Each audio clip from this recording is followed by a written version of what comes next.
And we're live.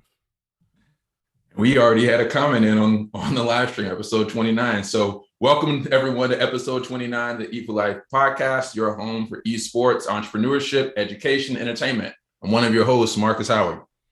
And it's me, Derek, aka Mr. Dope Work, in the building. Is it just us two this week, Marcus? Yeah. Unfortunately, Chosen had some internet connectivity issues on his end, and Red is actually in Las Vegas this week. So it's just going to be kind of a AMA, we're just going to chop it up this week. What you got this week, man? A bunch of things are happening. It's been a long week. Yeah, definitely a long week. I've had some shade thrown my way about the book.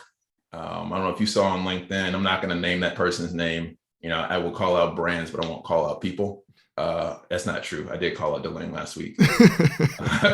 So in all fairness, what's that kid's name? That's not even kid. We're live. Wow. Not Ollie. But what did he say? What was the? But it doesn't matter. It doesn't matter. What he said was, I made a post about how I was feeling in the space as a Black man, having struggled through venture capital for the last 10 years, struggled through not being hired either in gaming or esports over the last 10 years, and having to overcome that basically by building my own table, built my own platform, scaled to 40 countries, went and did equity crowdfunding and raised 55 grand. And then, just talking about I also saw a lot of scam in the space. And so trying to hold the space accountable and leading by example. And so whoever, I'm not going to say his name because I can't remember it. But this person basically said, it's funny that you're talking about scams in esports when you're trying to sell a $125 book that has no notable names in it. And then he put the laughing emoji face.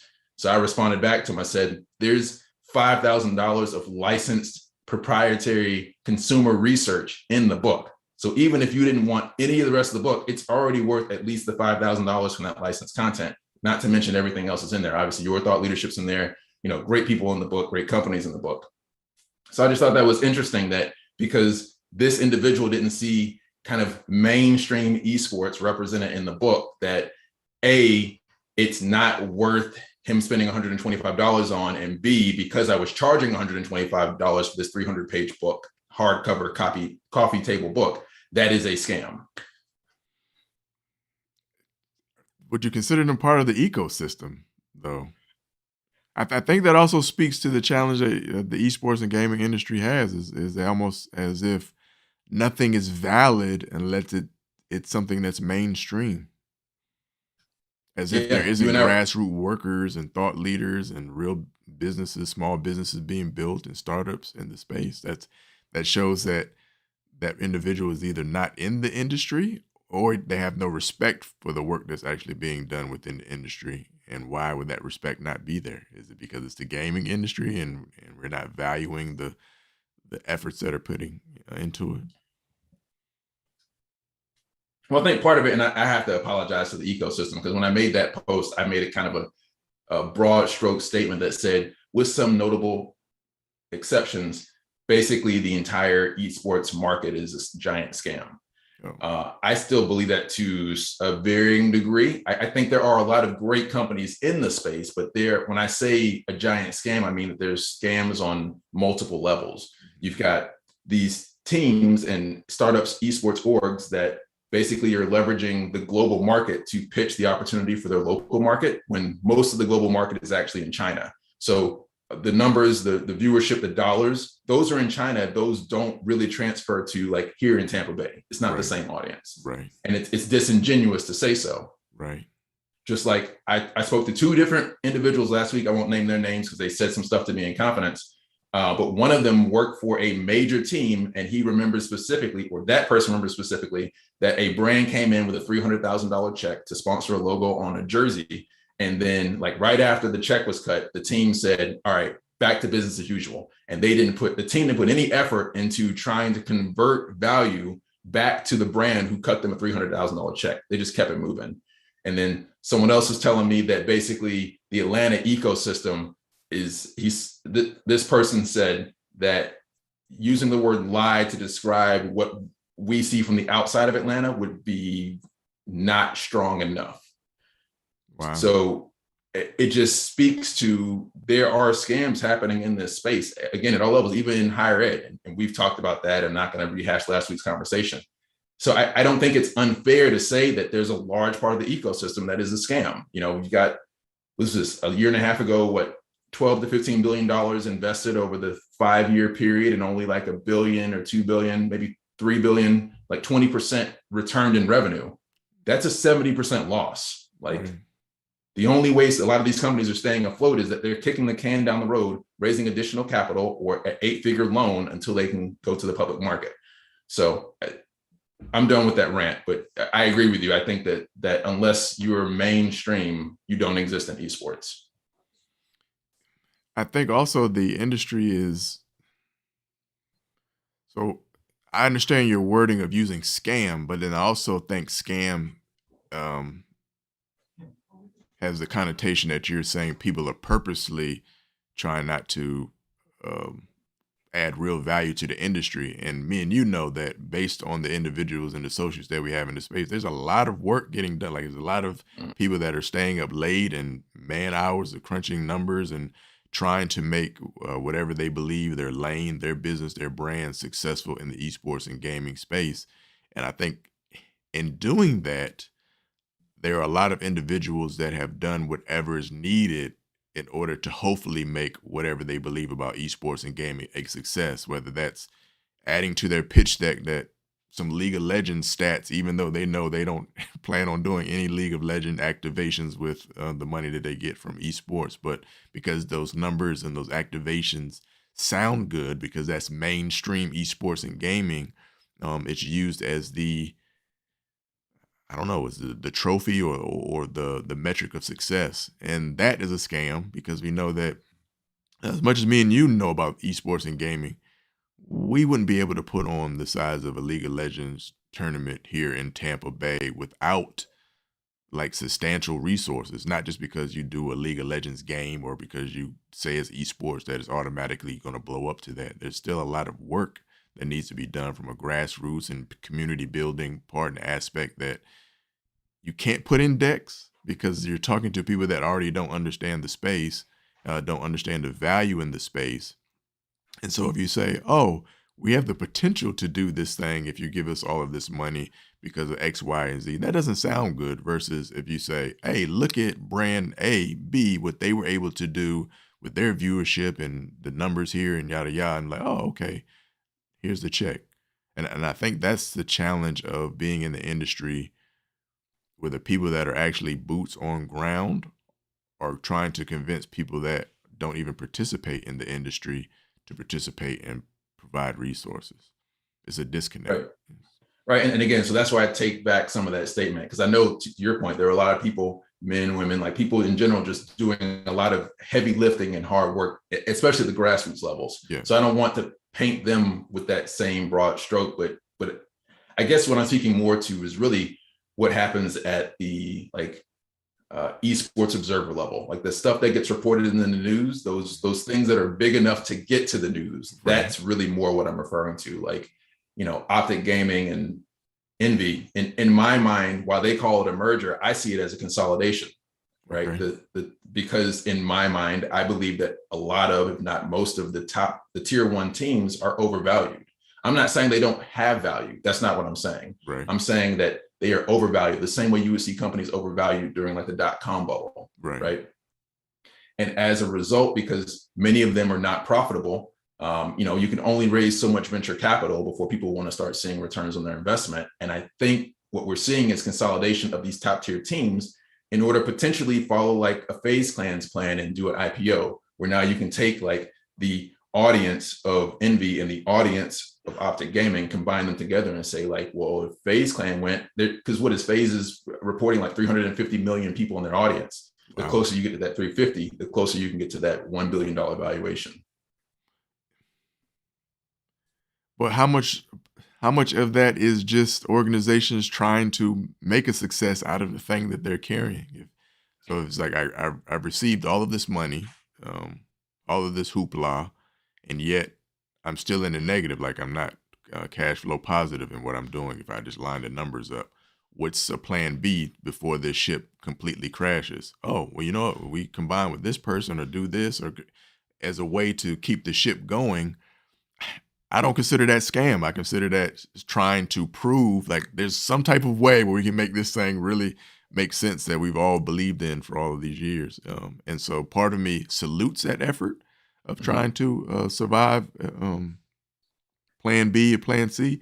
But then also I look at it as it's also part of the problem of messing up the investment and the money and the interest in the space if the high profile guys aren't doing it right with a bunch of money thrown at them, then what's the little guys like us that's doing grassroots effort? Like, what can we do and impact if the big guys can't see it from an outsider standpoint, right? From an outsider looking in that doesn't even understand the space, that's going to be their thought process on it. And you're right. I have to respect the hustle of pivoting, right? Like I've pivoted my business. That's how I got into esports from indie games. So I can't knock anybody from doing that. But it's kind of the combination of seeing this kind of being sold as a merger when and maybe consolidation is not the right word, right? So let's call it a merger. But if they're saying it's a merger, but I think it's a merger still because those businesses are fundamentally not profitable. And there are two things there. One of those is brands, and I just gave you an example from a couple of years ago, brands getting these six-figure checks and not delivering value back to the brands, right? A return on investment that stops future dollars from that brand's perspective from coming back into the ecosystem, which is particularly upsetting when like you and I and people that we know are like, you know, banging our heads against the wall trying to get whatever few dollars we can put together. Like what that event we did back in February, we had 100 concurrents, nearly 1,000 people represented across 4 continents. And I think our total production budget was 20 grand, maybe 25 grand. And maybe not even that. Maybe. If you count in everything that we've done, even everything. Yeah, of course. Right. So when I see 6 figures and not just like $100,000, 200, 300,000, and then we're still trying to figure out how we're going to get this next event funded, right? I'm not trying to be bitter. I want, if the money is going to go to these larger teams, execute, like at least deliver value for the brands, do right by the entire. So that the little guys, when they're coming up, they can really have a true case study versus smoke and mirrors, that the smoke and mirror game might be done by the time we even get to the table. It's like, well, you know, we tried the esports thing 2 years ago. We did X, Y, and Z, and we didn't get X, Y, and Z from you. Thank you, but no thank you. And you're out the door, not even realizing that the industry has changed or the lessons learned, etc. There's a lot of value in the boots on ground. Like I don't know why the boots on ground keeps getting treated as if it's not important part of the ecosystem, but it is the true, I don't know, pipeline. And we saw the same thing here in Tampa Bay, right? Like the esports summit, you and I got added to the, and I'm not saying that like we're God's gift to esports here in Tampa Bay or anywhere, but we know the ecosystem like the backs of our hands here in Tampa Bay, and we're not given the opportunity to at least help make events in the ecosystem more successful than they were without us. Like at the very least, even if we weren't getting paid, you and I have volunteered our time and time again to help support the ecosystem. So when I see events get put on that don't end up achieving goals, when I know that we have the ability to help them achieve the goal, it's unfortunate and unnecessary. So that part of the industry is a part that I also consider part of the scam of gaming and esports, is opportunities that want to leverage the space and get what it can from the space without truly contributing to the space. Meaning, if you want to throw on an esports tournament, event, summit, or anything, but the individuals that are in it and part of the ecosystem, you're not trying to circulate those resources, then you don't really care about the ecosystem from a true participation standpoint. And that's one of the things I've enjoyed about working with Beasley, is that,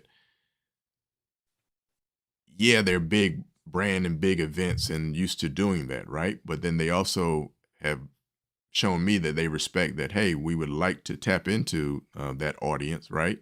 But we also know that in order to put on this event, that means you got tournament producers, you got content creators, you have an ecosystem of not just the gamers that we invite out, but the support system around it to make this event that needs resources so that, you know, the staff that I have can go back and say, hey, I did a tournament learned a whole lot about esports and part of building it in its community, but also I got paid so that my time was respected and my contribution to growing that ecosystem was respected because the head person, say Beasley, was willing to provide resources so that it can really be done. When there's a And lot of brands that don't do that, they just want to be like, hey, we want to do this. And how much of it can I get for nothing with also the benefits that I receive from it? And that's not really trying to support the industry. And there's a lot and of we've that going around. That's scam to me. Yeah, and we've seen a lot of that here in Tampa too. And I'll one of our colleagues asked me to stop being so pessimistic about esports. So I'm gonna highlight an opportunity for growth and then show how that has changed. We had the same issue here locally with the team over at Synapse. You remember that 3 years ago, we were trying to help them put together an event so they could tap into a younger audience, into a more urban audience. And they didn't want to put the dollars together to do what we believe was going to be authentic and really bring people into the door. And now, as you've seen, like over those 3 years of having conversations and explaining them what we're trying to achieve, we're now working more closely together. And we think we can achieve that goal next year. So while there was a misstep there, at least they've acknowledged it and worked with us to try to fix it so that everybody can win. Agreed. And sometimes those relationships takes patience, right? And then sometimes those relationships you get burned in the learning process because one side of the party might feel slighted that you weren't able to do what you thought or whatever they envisioned it would be, right? Not realizing that one, we keep saying Wild Wild West esports, and I keep wondering, just in the gaming industry, just as an evolution of technology in general, there's got to be some learning. There's got to be some like steps where you're like, oh, I thought this would happen. That didn't happen because X, Y, and Z. Now understand that and use that data to keep changing and progressing and growing. But if you're stepping into the esports and gaming space and everything that you do is you want to swing for the fences and be like League of Legends status and numbers and views, and if it's not that, it's a failure to you. You really are just wasting not only resources and dollars, but then you're also wasting press release and good case studies for the industry. Because if you come in and do it wrong, everyone's going to say, oh, see, esports and gaming, there's no value in it because it didn't work X, Y, and Z, not realizing, well, client A didn't put the right resources toward it, didn't respect it enough, didn't put the right data around it.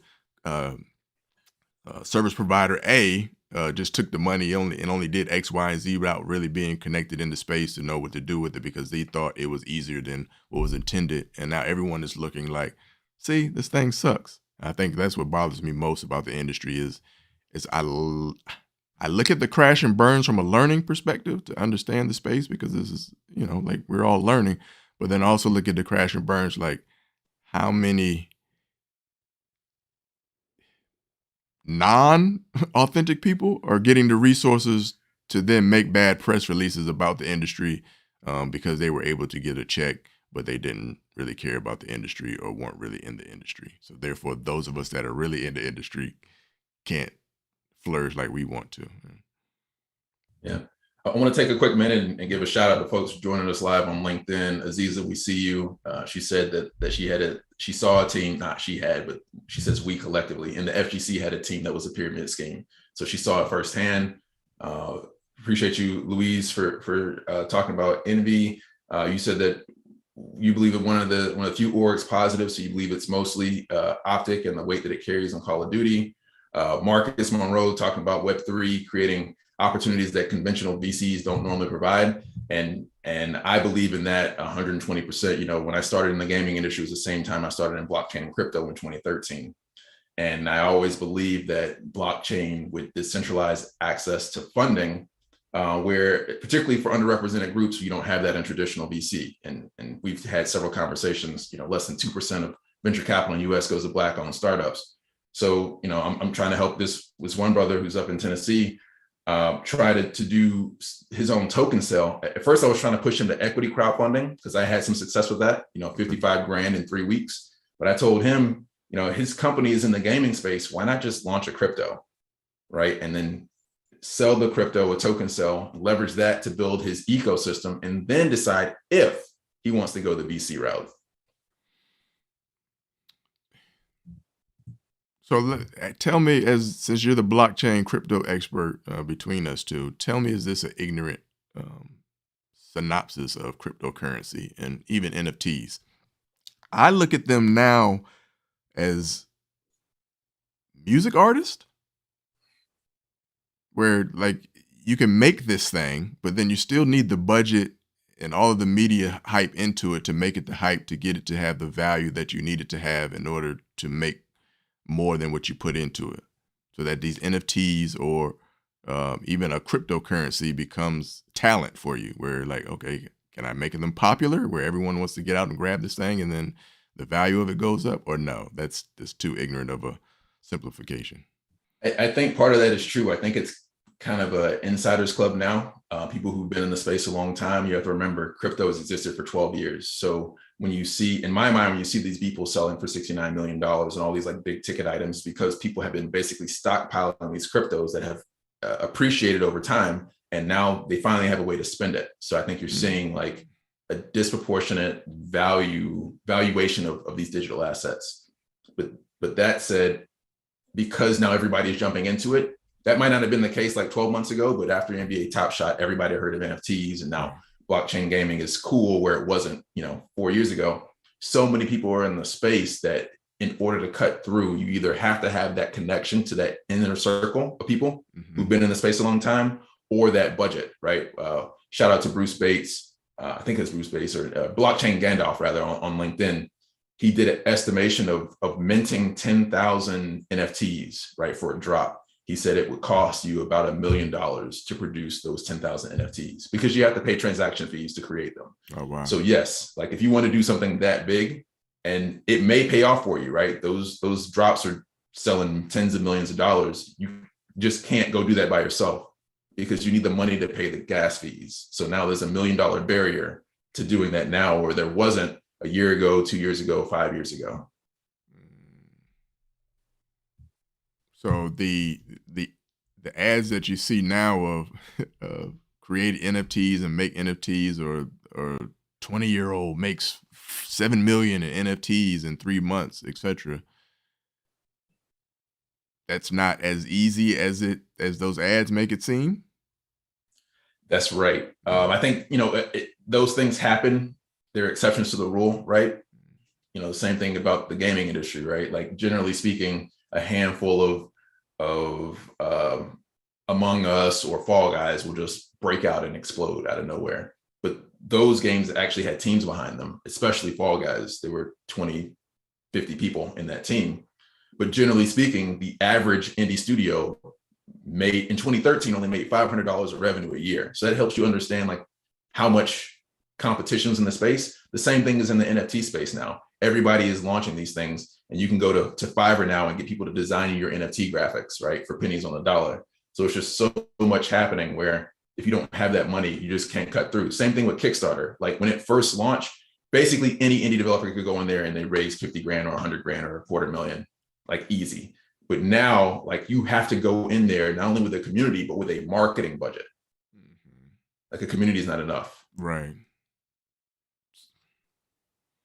So it's like the new thing is easier, but then once everyone kind of catches on to the new thing, and then it becomes about how everything else is. You need a marketing budget. You need to cut through with PR and all that other hoopla stuff. Yeah, the market's getting saturated. What else we got in the chat?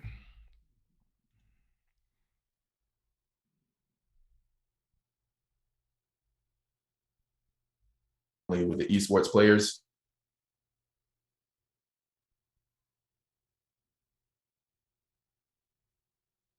Lewis says he would love to be on the podcast. He has a lot of experience dealing with bad companies over esports.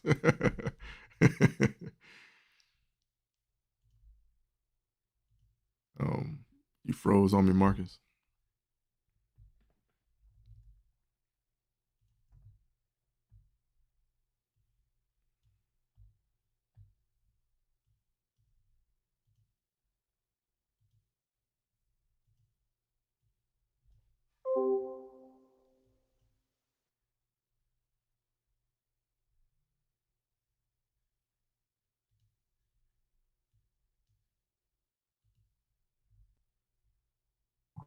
You back, sir? I'm back. I'm back. My internet connection is not. No problem. Oh, you like you're about to go out again? So I don't know what's happening. So anyway, yeah, if you want to bring some folks in, I think we have an opportunity here since we don't have a full house. If some people want to have a quick conversation, I don't know if you feel comfortable doing that, sending a link out, or Yeah, no if you want me problem. to, post it in the chat. Some folks can just jump in. Let's have a chat. I think we definitely owe Aziza her own episode at this point.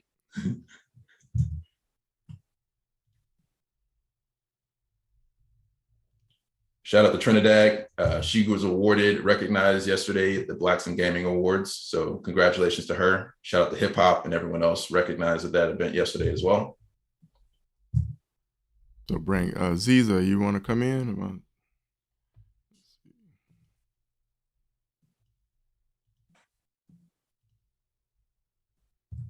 Oh, I'm not connected to Aziza. Okay, can you post it in the chat, or you want to send it to me on? You want me to do it in front of everybody? I'll do that. Okay, no, so don't do that. Don't do that. Send it to me on LinkedIn. I'll send it to Aziza. Right. Oh, am I connected to Aziza? I'm connected to Aziza. Yeah, you send it to me. I'll send it to her, and then she can join us.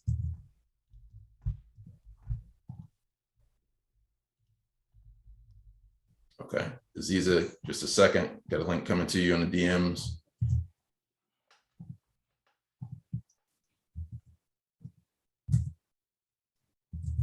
You know what's ironic about metaverse for me is the hoopla of Facebook changing its name and the little commercial that they put out, like with like somebody at the table is a robot and the other person looks like this, and I'm like, regular people are excited about this. It's like, oh, this is where we're gonna be. We're gonna be able to be inside this avatar and pick what you look like and have this virtual home, and I'm like, you do know this is what video games is like. Like this isn't a new thing. They're taking what video gamers have been doing for years, decades, and now it's trying to make it for regular people to come do without the other aspects. Like it's the same thing.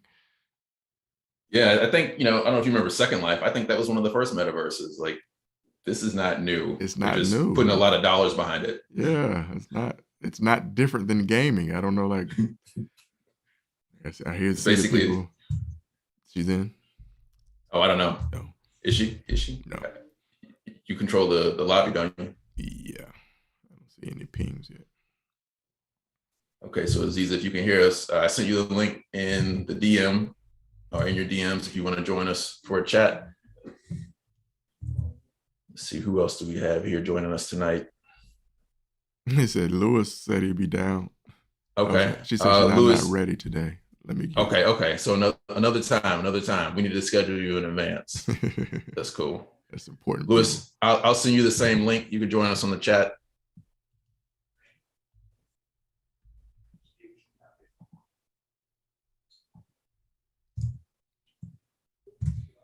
And while he's joining, again, I'm not trying to always be pessimistic about esports.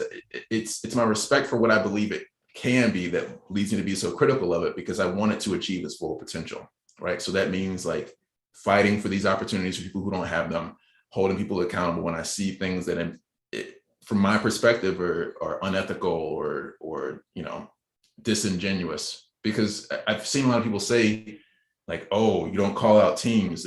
In my perspective, or from my perspective, if you don't recognize or acknowledge that there's an issue, then there's no way to address the issue and fix it. So, like, if a brand does something bad, like, and maybe I'm being too harsh, but when I do it to some folks, so I got to work on that myself, but explain to them what's wrong and then help them fix it. But that's not happening. So you see the same problems basically cycling over and over and over again. Lewis, hello. You in the building? Hello. What's up, man? You live on the podcast. Great. Yeah. No, I love watching you. I've been watching you for some time. Appreciate you joining in. You said you had some experience with some bad esports, man. Yeah. Listen, I came, so a little background about me. I was one of the first college students to get a full ride to go play video games. Oh, okay. So I graduated playing video games. I played Overwatch. So it was a pretty fun experience. Got to be the Who's your director. main in Overwatch? Oh, yeah, I play tank, so Reinhardt Okay. Winston. Okay. Oh, I love tanks. That it was back then. Overwatch 2 was coming out. Got to beta test it. It was pretty fun. Still have a lot of like relationships with Blizzard, even after the whole situation over there. But yeah, I think in the last, I say 3 to 4 years, been dealing with companies trying to build my own. I actually build my own crypto. Okay. Looking to do a couple of things on my own now because like a whole project we were doing in Omaha. Pretty much the group decided that, hey, you already gave us all the information. We'll just kick you out now. We've been there. Me and Yeah, Yeah, Luis have that's what I'm definitely been saying. I'm there. pretty sure a lot of Been esports there. guys have experienced the Been there. we can just do without you. Yeah. So, Lewis, what do you think that is? Do you think that is a lack of respect for what you were bringing to the table, or is it a lack of resources to support you at the table? Well, I think they can do it on their own with just hiring an intern. And this happens a lot. Even at the university stage, this happens, right? Where you see the like why do you think sports and universities are so good, right? Why do we have Division 1 teams? Because the coaching staff, the school puts money behind that. Coaches in real in NCAA schools, the Division 1 schools, NFL, they're getting paid 250K, 300K a year, right? Agreed. Esports doesn't have that kind of thing yet. So it's hard, right? We're still, as much as we've developed, we're still kind of in the wild west in esports. It's not there's no fundamentals, right? The established there's no establishment that is governing stuff, and it's hard because it's not like regular sports where one company governs it all. You have to talk to 10 to 15 different companies, and every time a new game comes out, it's a new company. It could be a new company. So I understand the difficulty of like the situations that have to occur in esports, but some consolidation needs to happen in esports in order to make it more mainstream than it is now. It needs consolidation. That's one of the biggest like problems esports has. Like a third party group governing the tournament regulations, or a third party group governing uh outside aspects of the company, right? For example, Riot's done the RSAA, and don't get me wrong, it's a good group, and I think it's a good group of people, but it still needs more than the RSA. It still needs a lot more than just that. And as we all experience, it's a lot of diversity issues, and they're trying to solve that now. Where back then it wasn't as big of a problem, but now we've seen that yes, in a lot of these games, it is a diversity problem. Back then, having a computer was a privilege. We grew up in times where not having a computer. That's why most minority groups had consoles. We had mostly, for example, the FGC community. All of it, most minorities are playing Call of Duty and NBA 2K and the fighting game community because that's what we grew up in that environment. So switching to PC is a lot different. Do you feel like, as being a poster child of the first scholarship recipient, do you feel like it worked out to your benefit, like the journey you've been on? I think as a I'm pretty young, I'll say myself, but I would say that a lot of growing up came from working with companies that like you learn from bad experience. The whole Omaha situation, I had the thing happen to me in Canada where I was in Canada. I was stuck out in Canada for 6 months Oh, wow. doing a project out in Canada. And then I went to Omaha and it happened the same exact way. So having like these issues happen has taught me to, and I'm not like bitter about the industry, nor am I pessimistic about the industry. Is just there are people that are entering the industry that don't know the fundamentals of the industry, but since they have the unlimited resources, they can do what they want. And those are the ones who really end up at this esports observer. They end up at all the faces because they just have resources that people don't. So when you look back on those opportunities that didn't pan out how you thought it would relating to esports, is there anything you could have feel like you could go back and done different and it would have had a different outcome, or do you feel like that's just how it was?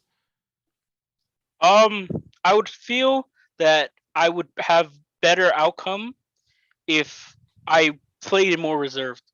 Oh, I was very open, okay. and in business, you should never be open. It looks like feels like you should play. You should hold your cards tight. Where I'm more of the community guy. I love working with people. I love interacting. I love, we're working together on something. I will be open about it. I'll be frank about it. But with business, that's different. When you're in the business world, it's really like you're your own wolf, and you have to protect what you have, because then your companies will just take it. And there's nothing wrong with that if that's how business is done in the esports. I disagree. I don't like that model. I think that's just, it leads to bad outcomes. There are always going to be companies that are going to grind out that way and still make it. That doesn't change. But a lot of companies are going to be burned. They're like paving a pile of dead companies on the way to the top. And my opinion is that I much prefer a cooperative and working together with people, rather than having to hold all my cards really close to the chest and not play them, even though it will be better for the company. I think we see some of that. I think you can see that more in more grassroots community initiatives, especially if there's a nonprofit focus to it.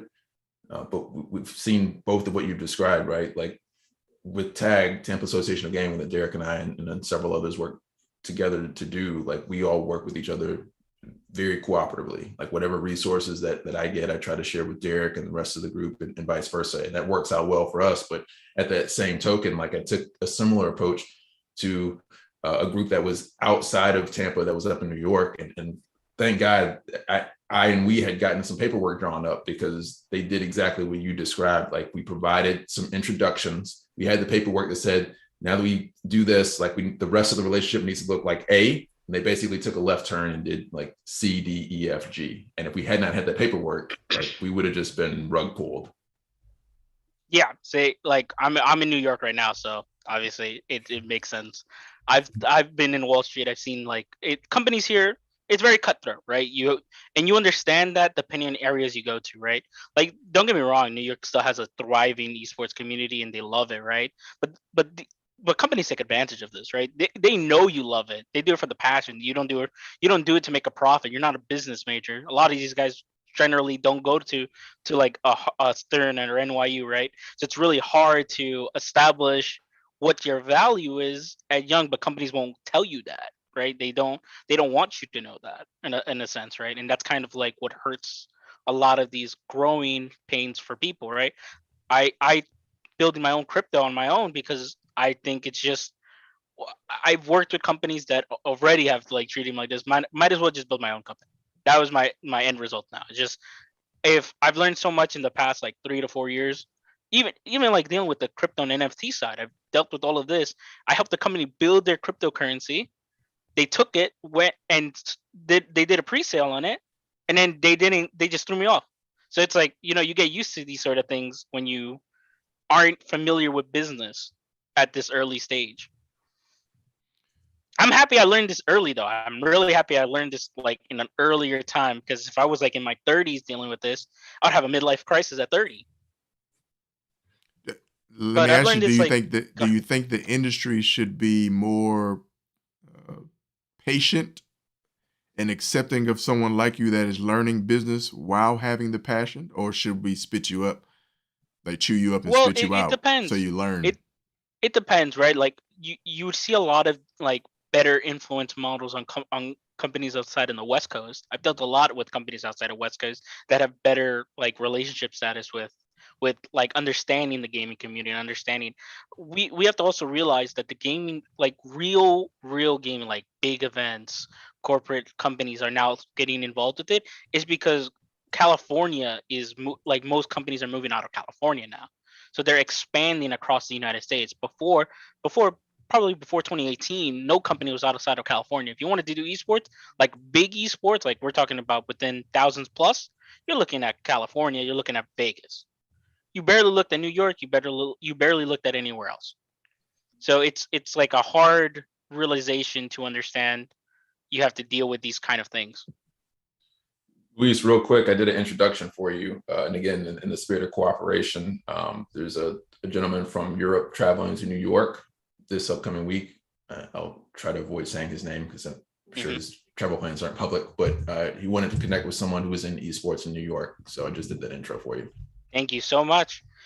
But I'll listen. I'd love to be more on the podcast. I feel that I've had like a lot of like me coming as a young guy, I don't know how old you guys are specifically, but I'm 24. So I graduated at 21, and I've been in the last 3 years. There's been a lot of headaches and roadblocks that I think a lot of kids really need to understand if they want to come into this esports industry.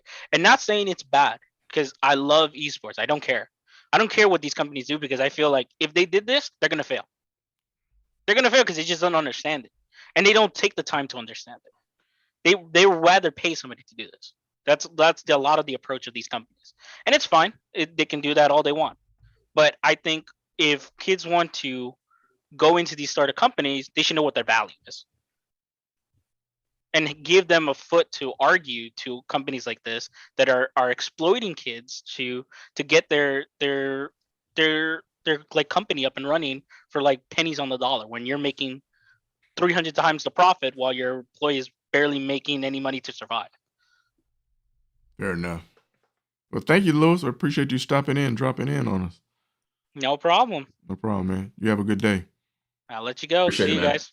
Thank Later. you.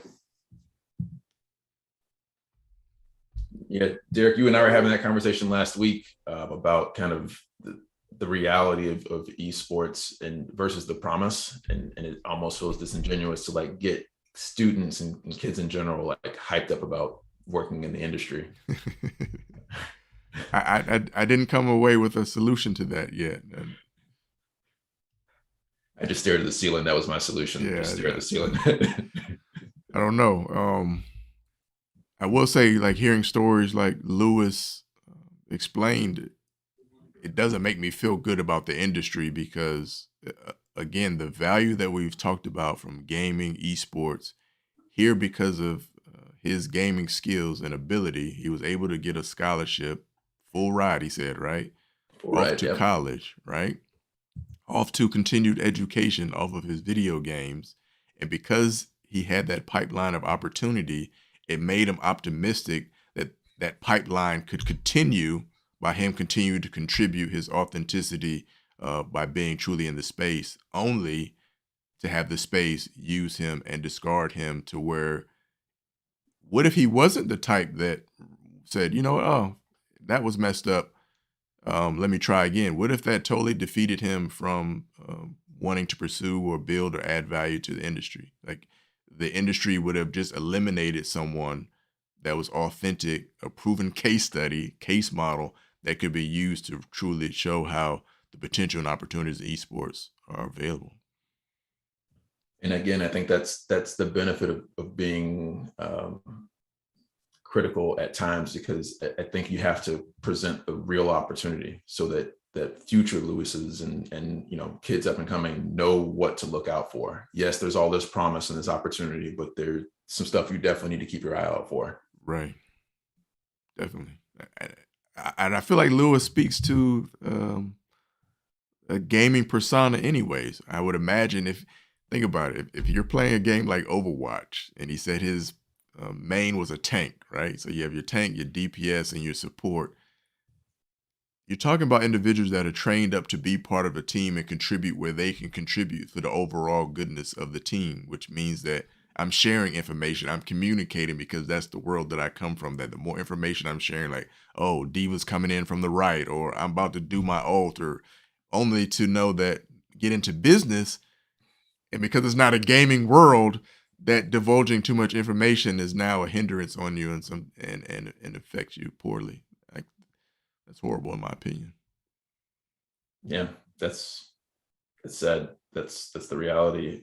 More power to him, though. He's, like I said, he'd rather have those unfortunate opportunities happen younger in his career or early in his career, right. And he'll be better and stronger for it. And I think, you know, you and I and others are as well. I might be a bit more jaded as a result. You know, 10 years is a long time to do that, but it's maybe a better business person, a better teammate, you know, just a better contributor to the ecosystem. So I've seen the way that I've grown in the industry, but I've also seen in ways that it has made my patience a lot shorter versus before. Like, okay, this could be an opportunity. Let me walk down the road with this individual to see this lead to opportunity with resources, to now where it's like, This doesn't look like you're trying to lead me to any resources. I'm good. I won't reply to that email, or I'll be a lot slower with providing whatever deliverables you requested. Yeah, and that's kind of my approach as well. It's just a bit more cutthroat because especially you're in the same boat, right? Like we're hustling during the day to try to make things happen. Like I don't have time to be waiting on someone. Like if they come to me with some bullshit, then I just like, how to keep it rolling. Like Right. I just don't have time. There's too much going on, too many other projects. It's too fast paced. Yeah, I agree. And Yeah. and will that mean we missed some opportunities because we didn't do that dance? Yes. And I'm cool with that now. Like I'm cool with, oh, you know what? You should have danced with this person a little longer because it would have ended up somewhere. Like, sorry, you came to me during this part of the journey where I'm starving and I'm sitting here eating grasshoppers and stuff right now. Let's talk a little bit about Beyond Meta. I know you've been actually leading that because I've been underwater with the book, but definitely we had a great event back in February, and what was it? 1,000 total attendees between the digital and the on-site. Yes. Actually, one of the students who was a virtual moderator for the college conference career expo piece, Okay. he just sent me a message a couple of weeks ago. During that training, he actually bought some land, which is the digital currency inside of Decentraland, Okay. and was telling me that he didn't give me the exact number, but he made a highly significant amount of gain out of that he Oh, would not have had wow. an investment if it wasn't for our event. Oh, So we had wow. like a specific impact on one young person's life because we did that entire experience. Wow. That's awesome. Yeah. That- One thing I have recognized, man, in the negative side of esports and gaming, I have a long list of like wins, like for individuals that, hey, man, because I came to see you guys speak and talk, I went and did this, and now I'm working here and doing this, and they're excited about a purpose and being within a new industry, etc. Like there's a lot of success stories, which makes me again continue to recognize the value and economic power and opportunity and all of it connecting and creating that pipeline. Yeah. So hopefully we can get some more funding. If you're listening to this podcast via the live stream or when it goes out to Apple Podcasts or whatever, we had sincere, meaningful, significant impact on our local community. And it wasn't just a local community because it was virtual as well. So again, across 4 continents, and we did that on a shoestring budget. Like I think I'm still paying for some of this stuff from February. I didn't think that I'd still be working on that project now 7-8 months later, but here we are. So if we had more resources, we could put like a full team in, and we don't have to have like Derek speaking and also like moderating another room or like that.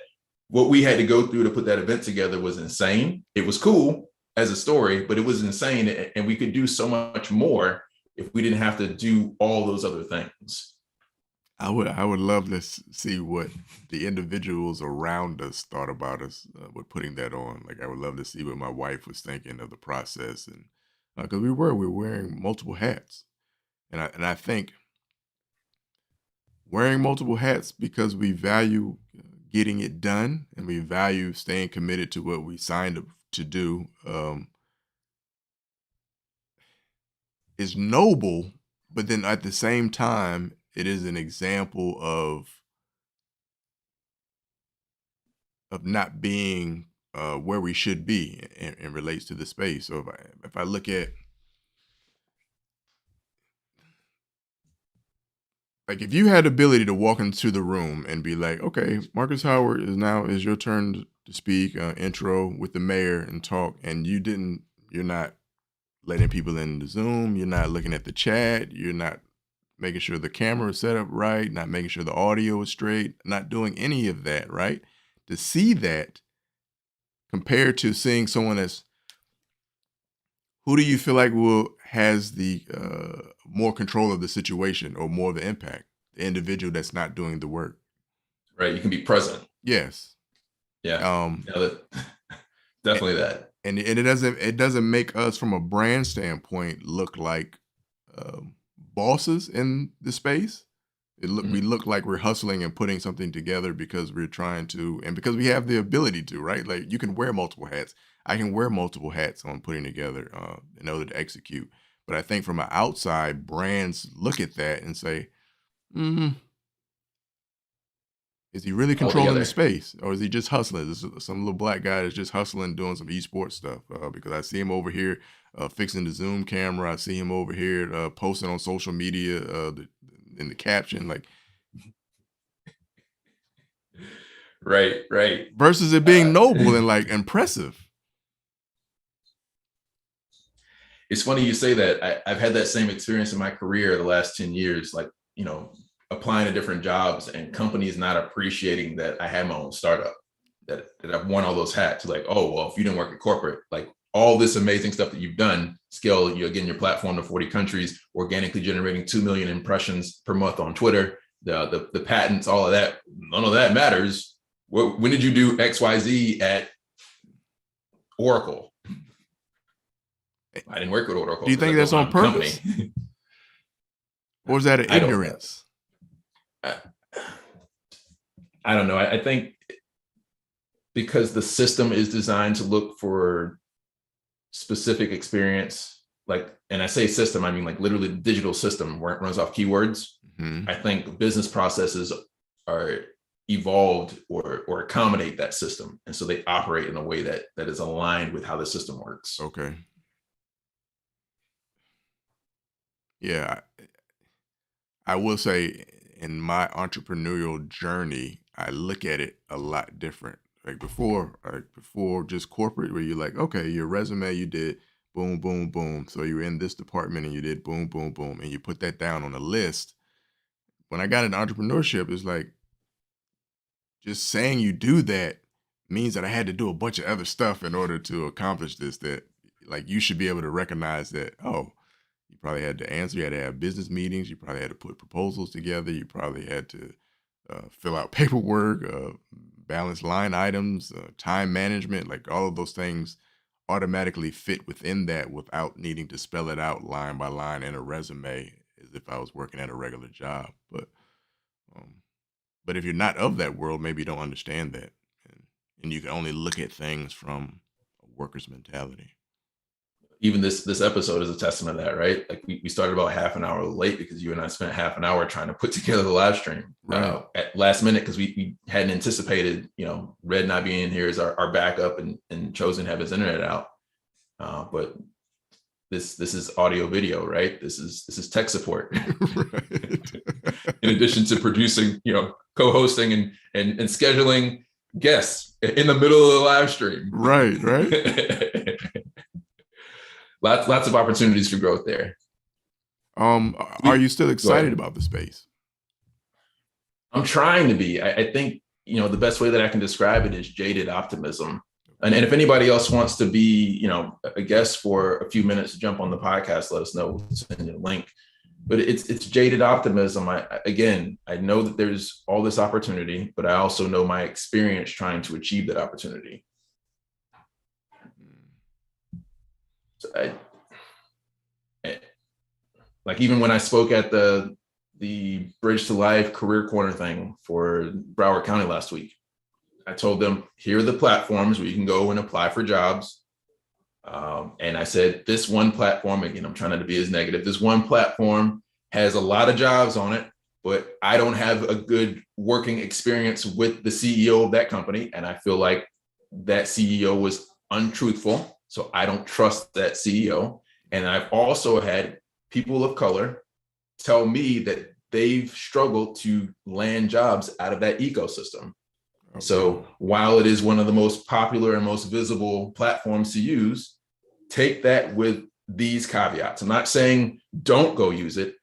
What I told them was use that platform to go find the job openings and then go back to LinkedIn and go research people who are connected to those companies and build the relationships there, because now you know exactly which jobs are being posted and available that might not be listed on LinkedIn. Right.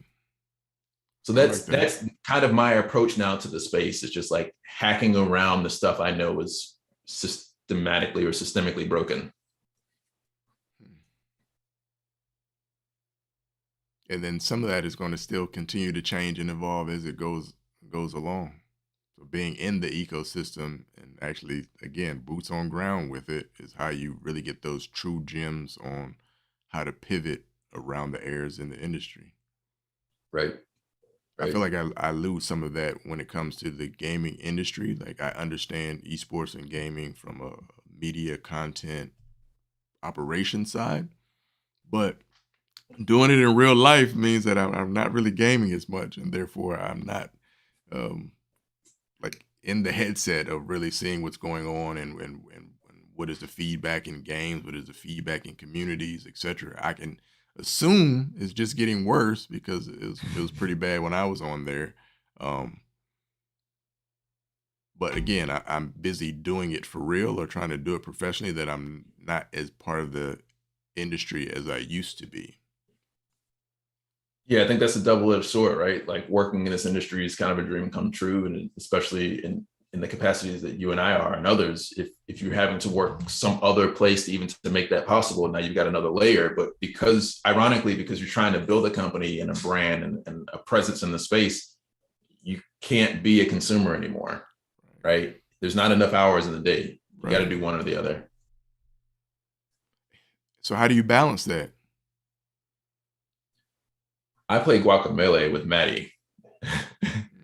It's a side-scrolling indie game. I just when she has time to play games, I don't play games that I used to play anymore because now I've got to consider her and Johnny. But I just try to get some time in there, and that's it. Like I had this delusion 6 months ago that I was going to go pro at Knockout City, and that is not going to happen.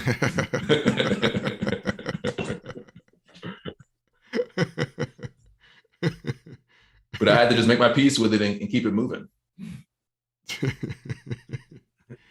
And at what point is that a challenge or a ding on authenticity?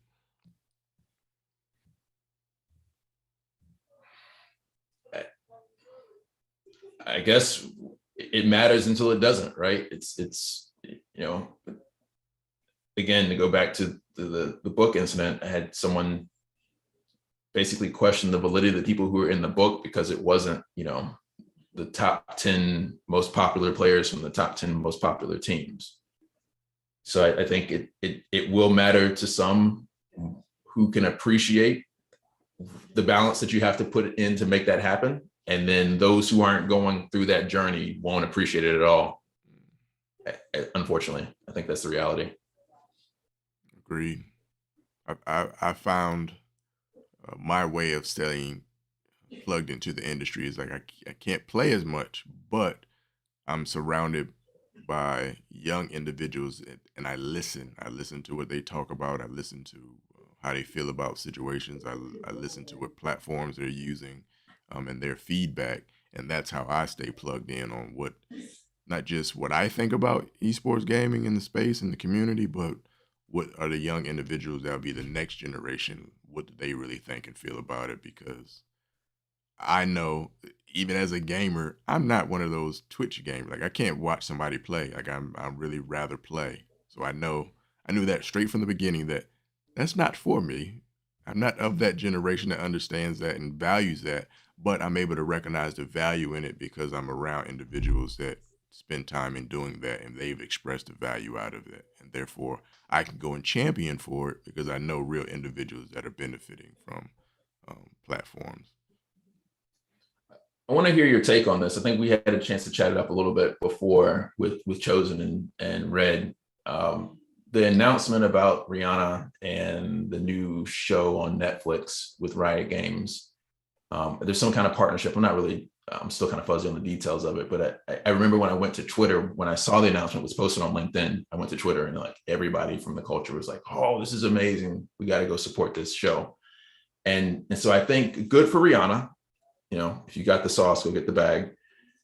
But where does that move the needle for the gaming community, the culture in the gaming community? Because it's good for Rihanna. She's going to get paid some partnership licensing deal. It's good for Netflix because it's going to bring the urban community that supports Rihanna into the Netflix ecosystem, at least for that one show, that series rather. And then most likely it's going to be good for Riot Games, because now that you've introduced this franchise, this story arc, these characters, this experience, hopefully some percentage of those viewers will then go and try the game. But where does that impact those, like the community, the culture for that on the other side of it? Because Netflix is part of the tech industry, and generally speaking, you know, Black representation for professionals in the space is low. Obviously, it's low in the gaming side. Like, how do we move the needle for us to create long-term value out of that? Which is the same conversation we were having with Sandbox when they had that big announcement with Snoop Dogg, right? They had the big party. You know, they went and raised $100 million afterwards. But like, where do we fit into that puzzle? I often look at those activations or headlines, and I think it's good for the culture to add to pitch decks and get other people interested and value the space, which I guess helps the ecosystem, because you have some reference points that people can recognize and names that people can recognize. But I think on a lower level, it doesn't benefit the way that it should benefit. So let's use Snoop Dogg as, for example. I chimed in on that post of where we're like, "Oh man, this is awesome. He's got his own little universe and he's making these digital assets." And I walked around it and looked at those videos, and I was like, "Oh, it's pretty cool. And I like the style of the art, etc." But I also understand that because there's only 2% working in the space, that means that the individuals that were put to work and thus received the flow of resources and revenue for doing the work on that were not of us. And how many of them were of the gaming space or that ecosystem? I don't know. And I think that we can get excited about the Rihannas and the other big name minorities doing stuff in the space, but research wise, how does that translate? Does that translate into diversity and inclusion? Does that help push the needle for more representation, or does it not?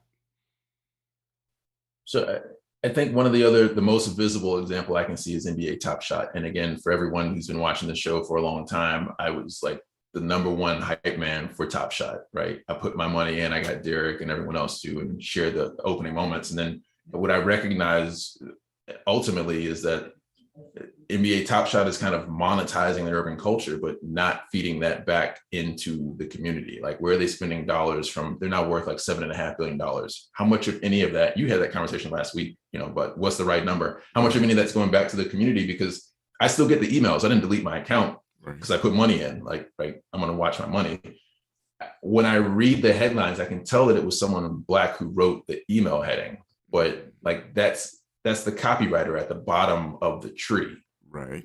If you look at the org structure, if you don't call it a tree or pyramid or whatever, if you look at the top, you don't see any of us there. And ultimately what that means is that the compensation packages either don't have any equity associated with it or have so little that it's almost meaningless.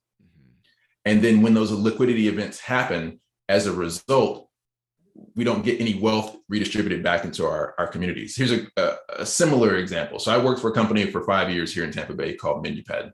They finally gave me equity like 4 years in. It was like, I don't know, some really small amount. And then the company got acquired by another company in Miami, and I became a redundant resource. So I was laid off. And because of the way the acquisition happened, my equity actually wasn't even worth the paper that it was printed on, even though technically I was like employee number 5 there. Oh, wow. So that's what I'm talking about. I'm not just saying it like hypothetically, like I've lived that experience. And I see that all the time. People are always celebrating in Tampa. Oh, this company got acquired for $1 billion and that company got acquired for $1 billion. But like, how many of our culture are in the places where that money, that acquisition turns into money back into the communities? Because that's really the only way I see it happening, is that people like us who care get those funds and then we put the money back into the ecosystem.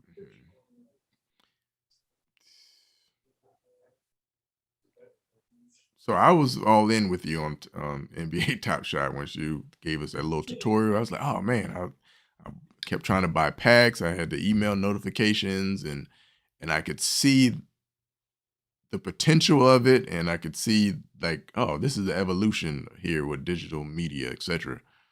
What messed me up was I wasn't getting packs because they kept being sold out, which then made me want packs more because of that, right?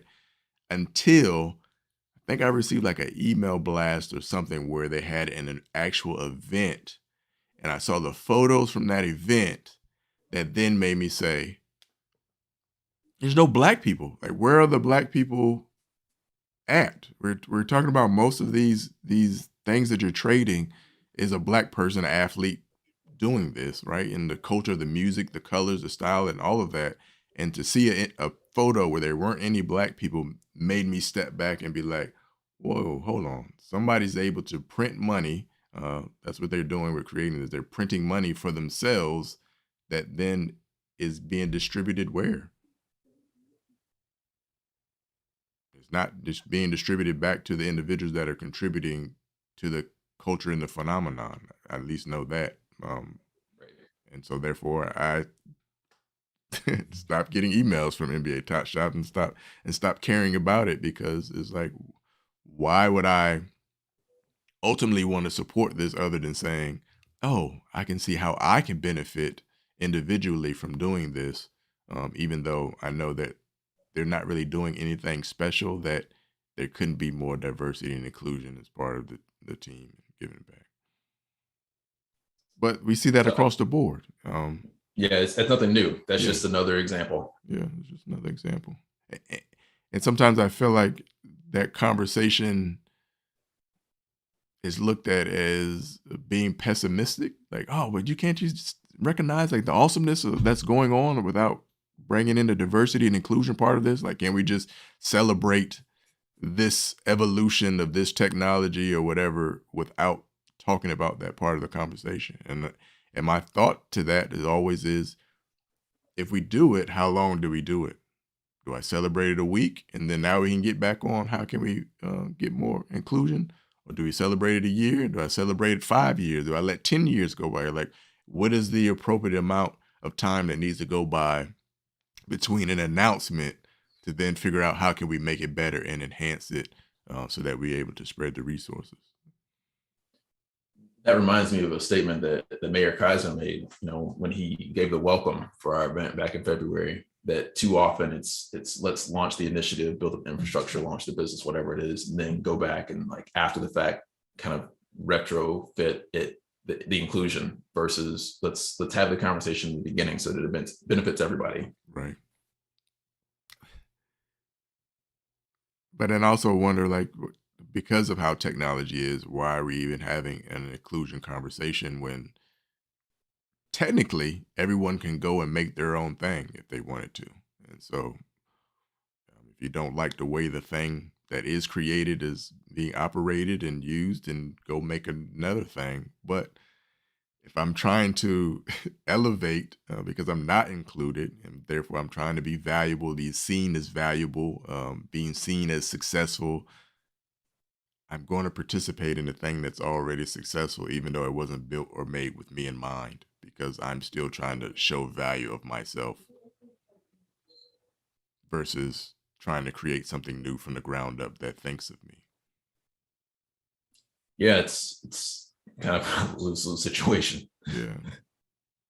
But there's always opportunity. Again, trying to stay positive. I talked to one of the co-founders of Black Salt Corruption, Owen. I'm blanking on his last name, but I had a phone conversation with. Yeah. He wants to see if he could be a guest, or I invited him to be a guest on the podcast next week. He's doing what we're talking about in the gaming industry as a game developer, movie producer, comic book, like, the Black creative. That's what he represents. And so I think he can provide a valuable perspective, because we don't often hear that story. There are so few of us even in the space that there's even less of us making our own games and movies. Right. And he also has the perspective of gaming versus film versus music, because he sold like 50,000 copies of his CD out of a trunk of his car or something. Like, oh wow, he's hustled. He's a real hustler. He's lived it. Awesome. What we got in the chat, man? Let's see. Shauna Lee Lange says the partnership is supposedly going to highlight a diverse. Oh, she's talking. I'm missing part of this thread. Oh no, she's talking about the Rihanna. The partnership is supposedly going to highlight a diverse beauty landscape. Let's hope that it is true, and that by beauty, we are not solely talking about the external. So it seems that she's being cautiously optimistic as well. I just feel like beauty is a hard conversation anyways. It's almost, how can you have that conversation without bias and based on whose standard and metric? And I think we put a lot of emphasis on beauty, but then we criticize the young ladies or individuals that's on social media that's doing the most to prove that they're beautiful or wanted or whatever, because they feel like that's such an important aspect. Yeah, I read a top line for an article that said that social media is, or at least in the Facebook ecosystem, is particularly toxic and detrimental to young teen girls. I can imagine. I believe that. I believe that as well. I think that's all we have. Go ahead. I believe it's as detrimental for men, young guys as well. Yeah. Which that's one point I do want us to focus on a little more. Like, I know we focus on the benefit of esports and gaming and the value and the connectivity, but I know in 2022 I want to put more work into highlighting being safe online. I didn't know how rampant predatory actions are for young kids, young boys and stuff is online, like the bait and switch and people trying to solicit sexual activities from young kids and et cetera online via playing Call of Duty or via playing Fortnite. It's no different than being in a chat room. And I feel like some parents aren't aware of that is going on.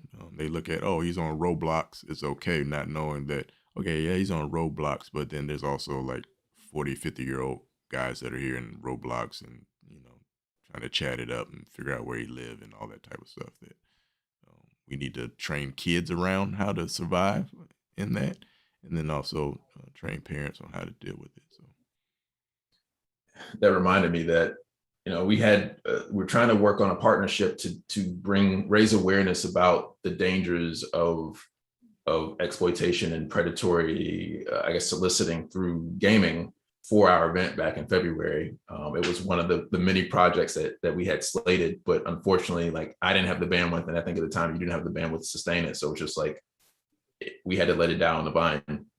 So that's another example of things that we're doing that can provide meaningful impact, but we got to have the resources to execute on it. Because you're right, it's a conversation we need to have. Yeah, we definitely do. So I think we're rolling an hour here. I don't see any new questions. Shout out to Dwayne joining us. And again, Sean and Aziza, everybody, appreciate you. See, there's about 8 of us or 8 of you all still tuning in. So thank you for that. If you have any other last questions, please post them in the chat. This is a great opportunity, again, because we didn't have a full cast this evening, for us to really connect with you all in the chat, and we've appreciated it. So thank you again, Aziza and Louise and everyone else joining in. Thank you, Ray. We had a good little chat going on. I appreciate you, my brother. Enjoy the rest of your weekend. We're gonna be rolling into Monday already. Hope the fam is good. Shout out to Red. Shout out to Chosen. And we'll see y'all next week. Yeah, I got to go write some code. Appreciate y'all. We'll be back next week, 8 p.m. Eastern Standard, live here on LinkedIn and hopefully some other channels. Your home for esports, entrepreneurship, education,